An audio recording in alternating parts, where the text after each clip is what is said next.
Mantan suami pertama Yuni Shara, Raymond Manti tengah menjadi sorotan karena gaya hidupnya yang berubah drastis. Sosok pria yang dahulu dikenal sebagai anak konglomerat dengan harta melimpah kini tampak hidup sederhana. Tak hanya gaya hidup yang berubah drastis, lewat berbagai unggahan di akun TikTok Raymond Manti, mantan suami Yuni Shara itu diketahui kesulitan mencari kerja dan hampir seluruh harta yang ia miliki telah habis untuk menghidupi keluarganya. Sekarang saya sudah habis-habisan. Kalau abang tanya sekarang saya kerja apa? Saya nggak ada kerja apapun bang. Kata Raymond dalam salah satu video yang ia unggah, dikutip Rabu, 30 Juli 2025. Tak punya pekerjaan meski harus menghidupi istri dan anak, Raymond Manti kemudian mengemis lowongan pekerjaan kepada netizen.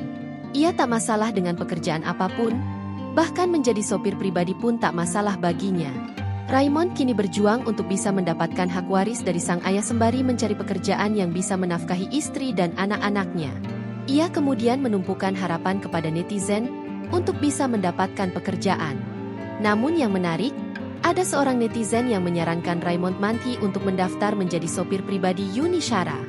Mendapat saran itu, Raymond Manti justru tak sudi dan sesumbar dengan menyebut janda seperti Yuni Shara bukan tipenya.